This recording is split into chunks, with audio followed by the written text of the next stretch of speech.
Bonjour à tous, aujourd'hui j'ai la chance d'être avec le docteur Christian Talschaller. Bonjour Tal. Bonjour. Alors est-ce que tu pourrais commencer par te présenter pour les personnes qui ne te connaîtraient pas? Tout à fait, donc je m'appelle Christian Talschaller et je suis médecin depuis plus de 50 ans.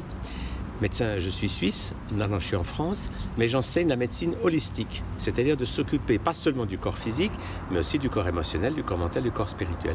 Et ça, c'est une médecine plus globale que la médecine officielle. Et c'est la médecine du passé, et pour moi c'est aussi celle du futur, c'est tenir compte de l'être humain dans sa totalité. Comprendre que nous ne sommes pas que des corps de matière, nous avons aussi un corps émotionnel, un corps mental et un corps spirituel. Et ce qui est passionnant, c'est que quand on s'occupe des 4 corps, alors on va vers une vie plus épanouie et on peut mieux guérir des maladies que si on croit qu'il faut s'occuper que du corps physique. Et depuis 30 ans, j'ai la joie d'enseigner ça avec mon épouse Jean Razanamay et aussi avec, nous sommes une équipe de 4 avec Gwen Clapp, notre fils, et Jean-Marie Muller.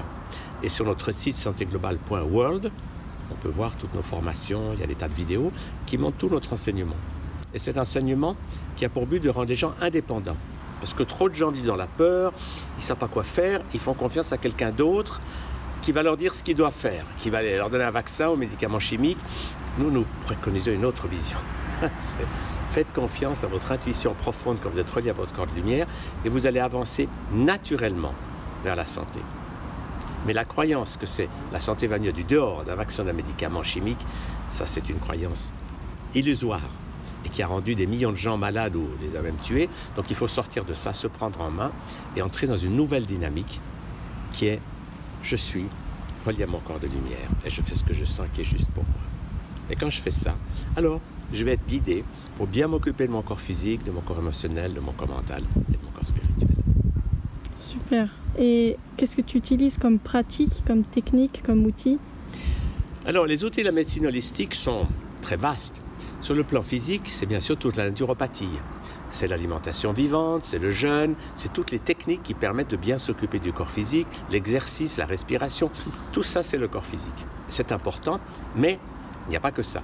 Après, au niveau émotionnel, il y a apprendre à ne plus stocker les émotions à l'intérieur, ce qui donne la répression et le contrôle, ni les déverser sur les autres, ce qui donne la violence. Mais c'est d'apprendre à les danser, à laisser les émotions couler à travers nous comme le font les enfants de 3 ans. Et quand on fait ça, alors on ne stocke plus et on n'est plus dans la violence. Ça, c'est le niveau émotionnel.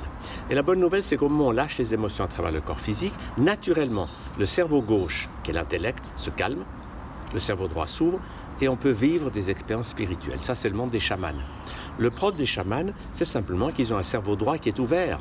Donc, ils peuvent explorer les mondes non matériels et ils peuvent voyager dans le temps et dans l'espace.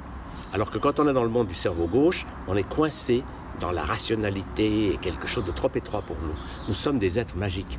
Et quand on apprend à voyager, on va se relier au corps de lumière et lui, il vit déjà dans la paix, dans la joie, dans l'harmonie, parce que notre corps de lumière, c'est vraiment notre réalité vraie, la plus profonde. Nous sommes en quelque sorte, nous habitons un corps de matière, mais nous ne sommes pas ce corps de matière. Pour donner une image, le corps de matière, c'est la flûte.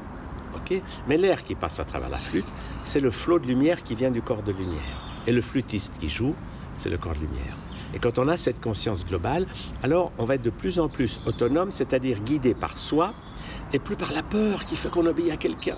Et on est là dans la peur et on dit « Ah, qu'est-ce que je vais faire, un docteur donné ?» Et on croit que l'extérieur va nous apporter le bonheur. Alors que quand on est relié à son corps de lumière, on va pouvoir créer ce qui est bon pour nous et bon pour les autres aussi. C'est très joli ce que tu dis.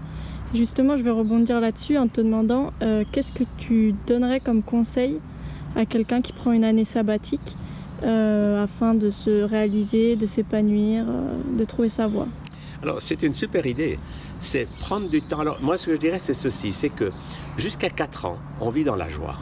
Parce que l'enfant de 3 ans, il fait que ce qu'il veut. Il obéit qu'à son corps de lumière. Après, l'éducation arrive. Et on apprend le conformisme. Obéir à l'un, obéir à l'autre. Faire toutes sortes de choses qui sont en fait antinaturelles. Alors, la beauté d'une année sabbatique, c'est de pouvoir mettre l'éducation derrière soi et apprendre à être relié à soi-même et à se libérer de tous les conformismes éducatifs pour trouver sa vraie nature. Et ce qui est très beau, c'est que quand on fait ça, ben, automatiquement, on rencontre des gens qui nous aident par une méthode ou par une autre. Enfin, c'est un choix peu à peu pour apprendre à ne plus être pollué par l'éducation, mais de plus en plus inspiré par notre réalité profonde qui est le corps de lumière. Et je trouve que c'est merveilleux de pouvoir se consacrer du temps à faire ça. C'est génial. Dans certains peuples, c'est ce qu'ils font. Les jeunes ont tous une année pour apprendre à s'occuper d'eux. Et c'est génial. Et pendant cette année, eh bien, ils vont apprendre à trouver ce qui est leur voie à eux.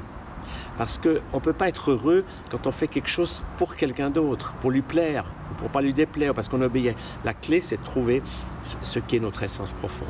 Et dans cette dynamique, le côté passionnant, c'est de voir qu'on a des tas de personnages en nous qui ont tous besoin de place.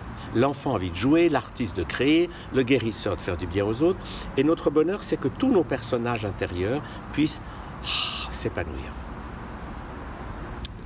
Et justement, est-ce que tu l'assimilerais pas à une sorte de jeûne, l'année sabbatique, à une coupure de la routine C'est très juste. En fait, ça rejoint tout à fait ça. Le jeûne, c'est arrêter de manger. Et l'année sabbatique, c'est arrêter de faire ce que les autres nous ont dit qu'on devait faire et dire qu'est-ce que moi, je veux faire de ma vie. C'est ça.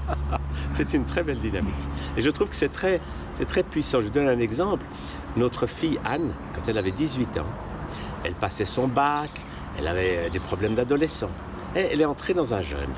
Parce que tout simplement, elle a vu qu'elle se sentait bien quand elle jeûnait. Du coup, elle a réussi son bac brillamment. Elle a jeûné 40 jours. À 18 ans. Mais elle est sortie de là en ayant trouvé son axe. Ce n'était pas une année sabbatique, c'était un jeûne en quelque sorte. Mais l'idée du sabbat est importante. C'est arrêter de faire ce qu'on sait faire et prendre du temps pour s'ouvrir à d'autres réalités. Et ça, dans ce sens-là, je ne peux que saluer cette merveilleuse dynamique des années sabbatiques.